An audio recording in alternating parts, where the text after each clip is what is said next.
Ma kuulsin, et meil on hetkel haridusjuhtide praktikaprogrammi raames praktikandid majas, nii et lähme otsime nad üles ja vaatame, millega nad tegelevad. Tere, kust te tulete ja millega te siin pangas tegelete? Tere! Mina olen Keit, mina olen Saku gümnaasiumist. Olen koolijuhi rollis seal. Ja mina olen Morge ja Tallinna Tundi kooli direktor. Ja millega te siin pangas tegelema hakkate? Mina isiklikult tulin siia õppima juurde teadmisi ja oskusi juhtimisest ja organisatsiooni kultuuri arendamisest. Ja mina olen tulnud ka ikkagi juhtimise selliste nippide ja tööriistade järele. Oi, tere jälle! Tere! Kelleks te muidu lapsepõlves saada tahtsite? Nii hea küsimus. Mina tahtsin saada Eesti Vabariigi presidendiks. Mina ei ole üldse nii huvitav, mina tahtsin õpetajaks saada. Monika, milline see mentori roll üldse välja näeb? Oi, kui hea küsimus. Mentori roll on tegelikult palju vastutustundlikum, kui ma arvasin.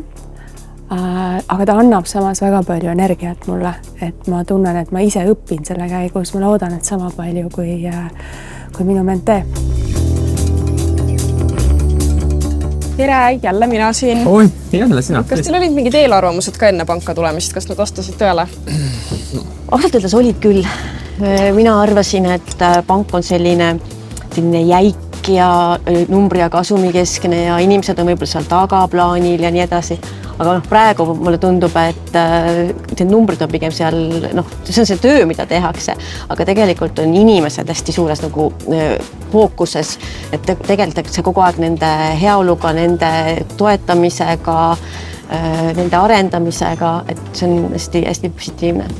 Ja sinul? No mina arvasin, et pangainimesed söövad ikkagi vähem regulaarselt. Selgub, et pangas just süüakse iga päev. Must be kell 12 on lõuna, et see on ikka tähtis asi, et see on minu jaoks isiklikult väga arendav olnud. Ja teiseks mind ikkagi üllatas väga see, kui olulises fookuses on käitumisviisid. Mikk, ma segan sind korra. Milline see mentori roll välja näeb? Lebo otsa. Väga midagi tegema ei pea. Küsid küsimusi, mentee igistab.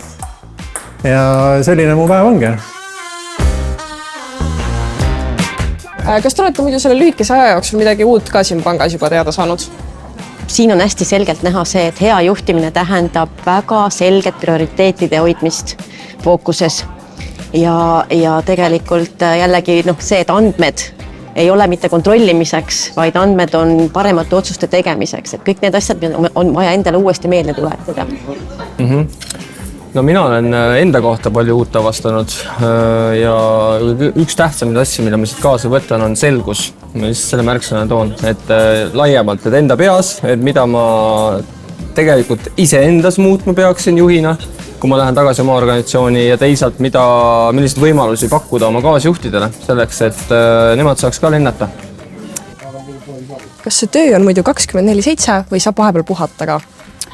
Alguses me täitsa mõtlesime, et jääbki tavapärane töö ja puhkeaeg, aga siis Telefontest pani meile südamele, et praktikandid meil kindlasti oma koolis ei käiks. No ja mõtlesime, et seda on päris raske tagada ja samas on meil endal jälle klienditeeninduses ööpäevaringseid nõustajaid jube raske värvata. No ja siis tuligi kiirelt otsus üks asi vist teiseni. Põhimõtteliselt Marge ja Keit on 10 nädalat meil siin kontoris kogu aeg olemas ja meil ka lihtsam.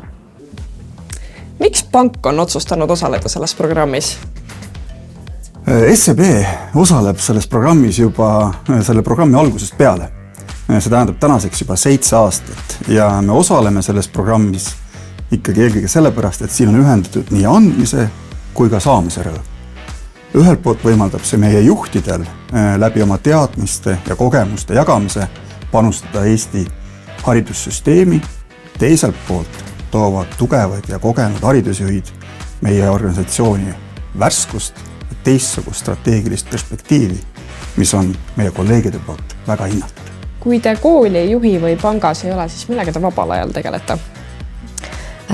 Vabal ajal tuleb puhata, aega maha võtta ja perega olla ja tegelikult hästi tähtis on enda keha ja vaimu turgutamine, kas siis raamatuid lugedes või külmas vees talisuplust tehes. Ka julge. ja mina olen ka oma pere jaoks olemas ja turgutan keha ja vaimu meelt lahutades nii iseendal kui teistel. Teen bändi, tantsin, see on väga hobi ja siis ma aeg-ajalt rahulikul moel loen raamatuid. Kas kohv või tee? Kohv. PowerPoint või Excel? PowerPoint. Hommiku inimene või õhtu? Õhtu inimene. Kas pigem planeerimine või spontaansus? Spontaansus. Kas kermamurel või kukerpillid? Kukerpillid. Kas paberil märkmed või digitaalsed märkmed? Pabermärkmed. Kas kontor või kodukontor? Kontor 3+2. Täpselt nii toredad meie praktikandid ongi.